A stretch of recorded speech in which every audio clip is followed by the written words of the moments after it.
start today, I want to just kind of share a few things. We are right now in the middle of recovering from what has been both a health and economic crisis for our country. And this crisis has resulted in the Small Business Administration being at the forefront of so much of what happens for Main Street businesses across the country.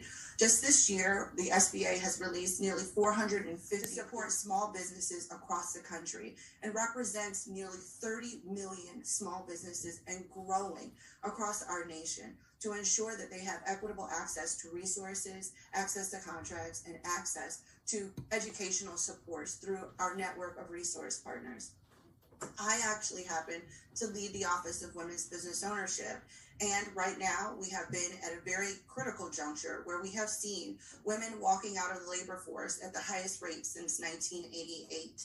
And one thing that we want at the Small Business Administration is that women have equitable opportunities to walk into the doors of small business by having opportunities to connect with women's business centers across the country. So as you heard Trey mention, we have been proud to open 24 new women's business centers since March of 2021 and counting. We have more funding opportunities coming to support women across the country at HBCUs, MSIs, Native serving institutions, and Alaska to ensure that there is a women's business center in every state in the country. And this is important because women serve as the fastest growing entrepreneurial segment for our country. They are the backbone and the fabric of our community. And when we empower women, we empower our country from an economic perspective, and we know that. Women represent 12 million of the 30 million small businesses. And as it relates to today's stakeholder engagement call, Black women are the fastest growing entrepreneurial segment. And that is very important for us, one, to understand. I stand here proud to serve as the first African American woman to lead the Office of Women's Business Ownership and the deployment of more than $70 million in resources to support women's equitable access to entrepreneurial resources and supports under the Biden-Harris administration. But it's also important for us to make sure that we're connecting this message, our leadership, as well as opportunity. And so that's why the SBA was very much so happy and proud to be a part of the president's announcement in Tulsa, Oklahoma in June of this year during the commemoration of the 1-year anniversary of the Tulsa Race Massacre, where he declared an increase in federal spend with small and disadvantaged businesses from 5% to 15% of all federal contracting. And for anyone who's ever done business with the federal government, which we want at SBA to encourage you to continue to do more and to learn more about the contracting opportunities that we have available for small businesses, we know that this will represent nearly $100 billion in new economic opportunity and access for small disadvantaged businesses across the country, and that includes Black and African diasporatic-led businesses across our nation. And so it is a historical moment for SBA. It was a historical announcement for this administration. And at the Small Business Administration, we want to ensure that our Black entrepreneurs know about 8A certification, which comes through our office, that they know about women-owned certification, which comes through our office, and that they are empowered and prepared to get access to the contracting opportunities that will make themselves available through things such as the infrastructure and transportation deal, which is sparring a whole new legion of entrepreneurial opportunities for small businesses to support our national economy. I want to share just 2 or 3 things, Trey, as we move into kind of the question and answer portion of this. But I really want to kind of double down on a few very critical things that have happened during the Biden-Harris administration under the leadership of Administrator Guzman to support small businesses. Number one, this agency went from deploying nearly $44 billion in resources to roughly $1.2 trillion in capital directly to small businesses. That is a huge swelling of the impact of this agency. We had previously done about 50,000 loans to small businesses, primarily directly through our intermediaries of more than 5,000 financial institutions across the country. Today, we have deployed nearly 11 million PPP loans and 11 million engagements and financial transactions to small businesses who are seeking access to capital to recover from the COVID-19 pandemic. And of that, within the African American community, we have deployed through the Office of Capital Access nearly $17 billion in resources to ensure that Black-owned small businesses have equitable access to capital to recover, scale, and grow. And we continue to do more. I want to just let everyone know that equity is at the forefront of both the administration and the administrator's priorities for how the Small Business Administration will continue to scale and grow. And this is also evidenced through the administrator's recent reestablishment of the Council on Underserved Communities, which is chaired by John Rogers, a notable and leading African American businessman who also has roots and connections to Tulsa. And as I close and just kind of bring it full circle, I started talking about the president's announcement in Tulsa, his historical announcement, mentioning John Rogers and the Council on Underserved Communities and the role that that council is playing as a body of advisory for the administrator to make sure that underserved communities have the listening ear of the administration. But also, our office specifically was proud to put forward the first Women's Business Center in Tulsa, Oklahoma, in partnership with the U.S. Black Chamber of Commerce in the historic Greenwood District, which is exactly square on Black Wall Street. So we continue to make history at SBA. We continue to make history for Black businesses in equity and recovery in the Biden-Harris administration. Thank you so much for having me, Trey.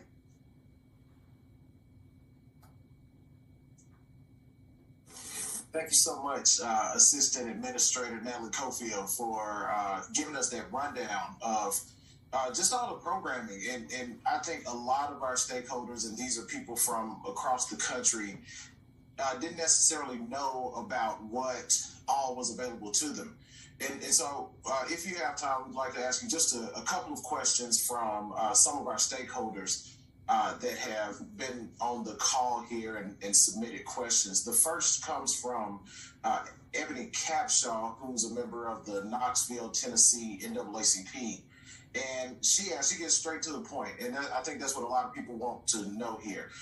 Just what resources specifically are available for potential and current minority women business owners? Meaning, how can they access all of these things that you've been talking about?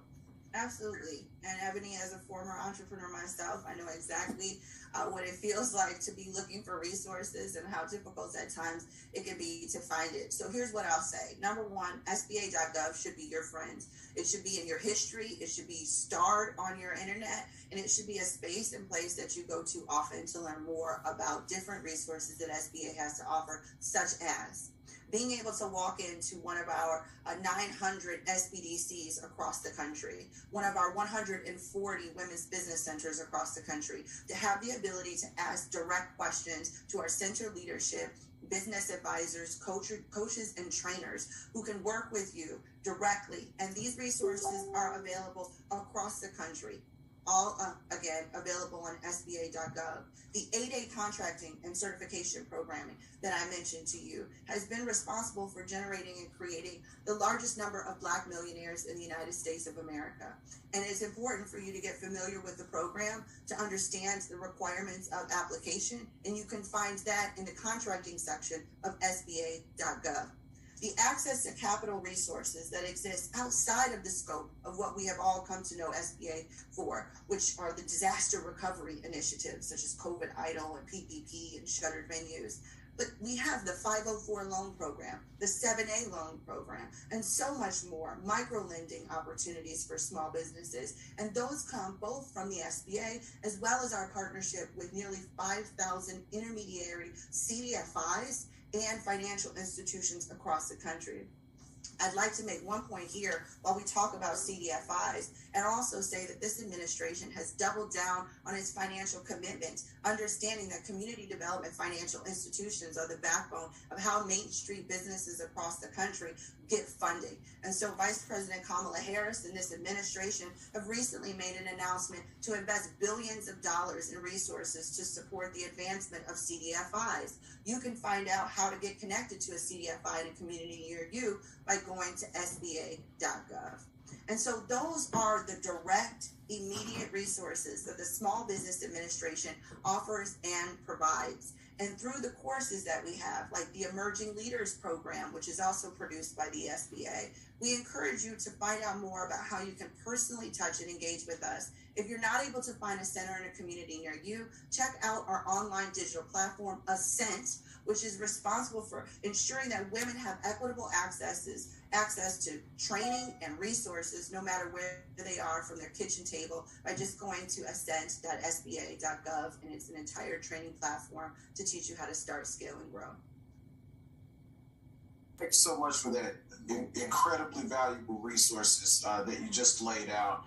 And we hope to be able to work with your team to get some of those links, get some of those resources. I've got people texting me right now asking about, can you please put that link in an email to me?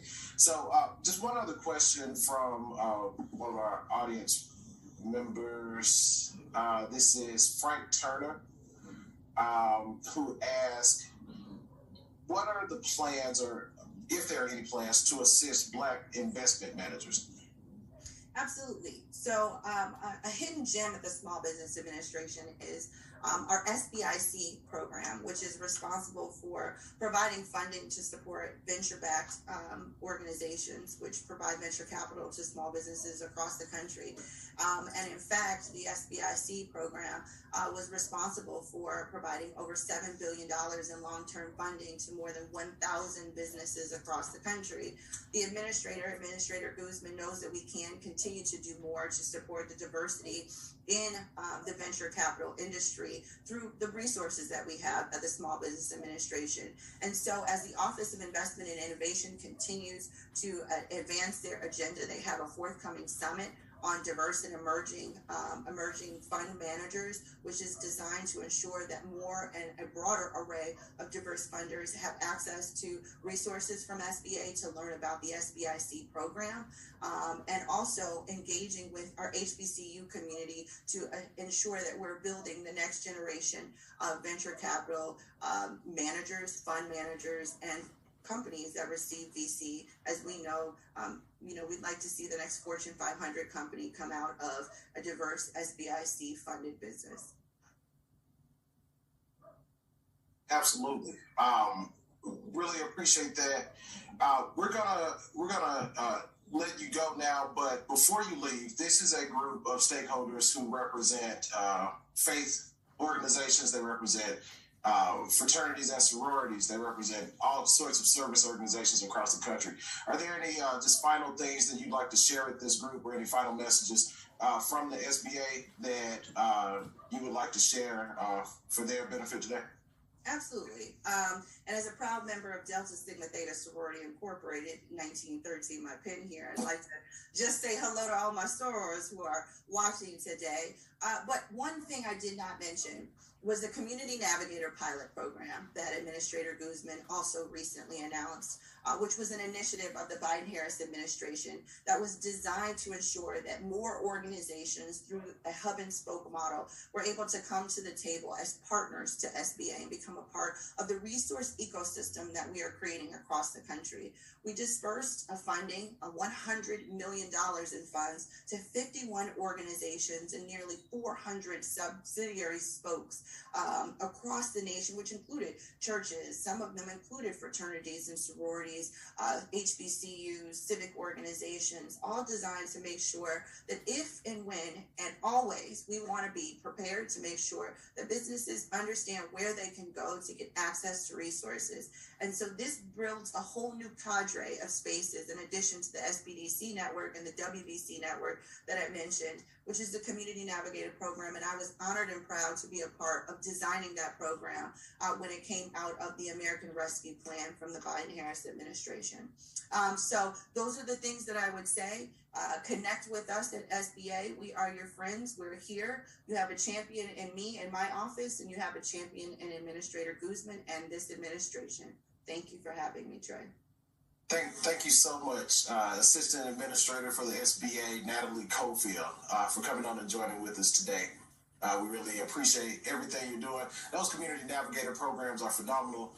People are benefiting from them. National Urban League, U.S. Black Chambers. It's phenomenal work that y'all are doing. So thank you so much for what you do. Absolutely. And with that, we will turn over to Erica Lowe, who's here today with us to give us an update of some of the things that are forthcoming. As you know, in the next week, Black History Month is coming. And so we have a lot lined up for you. And I'll talk a little bit about that after Erica speaks. But we'll turn it to Erica now to talk a little bit about what we have going on and some of the things in the press that you should be looking out for. Thank you, Trey. Froze for a second. My report is going to be pretty short and sweet today. So 2 things that I think a lot of my media stakeholders have been very interested in. Obviously, the Supreme Court Justice. We don't have a whole lot to say right now, but the president was very clear that it will be the first Black woman nominated to the Supreme Court. So I just want to reiterate his post from yesterday. Check it out if you haven't seen it. And secondly, HBCUs. Obviously, we heard from SBA today and all the great work that they are doing around HBCUs. Our HBCU effort is administration-wide. So I just want to kind of clarify here. I want to reiterate that despite all the misinformation you may hear, this White House has offered more direct financial support to HBCUs and educational equity than any administration ever has. You may have seen some articles pop over the week in BET, some Black media outlets, Associated Press, and others. I think it's really important for us to drive that message forward because clearly there is some sort of counter messaging campaign that's going on, and we continue to run into this. So again, we support HBCUs. We love HBCUs. We are funding HBCUs. In fact, Secretary Fudge recently, I think that was maybe Wednesday, had a sit down with at least 33 HBCU students across the country. One, giving them the exposure of speaking with a senior administration official and addressing their housing needs and concerns as they go through their schooling, as they go through their journalist work. So I think it's important that we highlight these things, that we ignore the misinformation, and we stick to the facts. And feel free to email me and email Trey, and we're happy to provide you with that information if you need it. Thanks so much, Erica, especially for pointing that out. As a proud Tougaloo College grad, I am very proud of the work that the Biden-Harris administration has done, the historic levels of funding for HBCUs to come through the pandemic, through the American Rescue Plan, and going forward through the work that we're going to be doing with the White House initiative on HBCUs. So that's a really important flag. Before we leave here today, I just wanted to update you on Black History Month. We'll be starting our Black History Month activities next week. For a theme this year, we're using one that's derived from ASALH, the Association for the Study of African American Life and History. They are using for a theme this year, Black Health and Wellness. And so we're going to be talking about Black wellness throughout the month of February at the White House here. We're going to talk about Black physical wellness and Black mental wellness, what the administration has done to make, life better for us through COVID-19. We're going to take a look at Black environmental wellness. So, that's things like the administration being able to pull lead pipes out of the ground and provide clean drinking waters for places like Flint, like Jackson, Mississippi, and then connecting communities. The assistant administrator just talked to us about Tulsa. And Tulsa is one of those communities that was disconnected in an infrastructural way. And so we will be working with our infrastructure cabinet to do some events around that environmental wellness. We're additionally going to talk about Black financial wellness and the things that this administration has done to make Black people's economic situation better, which has been plentiful, as you heard from this conversation today. And finally, we'll take a look at Black spiritual wellness. I know a lot of you are from that faith space, so we look to really uplift all the work that the Black church has done, both your traditional denominations and your interfaith Black church. I mean, you have become vaccination centers. You have become community activation centers. You have become testing centers. You also have changed your models as the Black church to stream out to the world instead of having people to come in so that you can keep your congregation safe.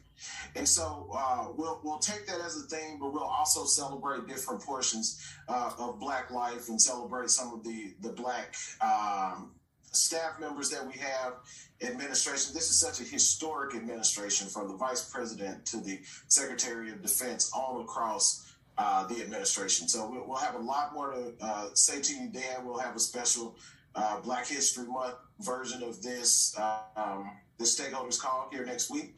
And so with that, thank you again to the assistant administrator for the SBA, Natalie Cofield. Thank you, Erica Lowe, for coming on and giving us an update. And thanks to all of you for participating with us each week. We'll see you next week.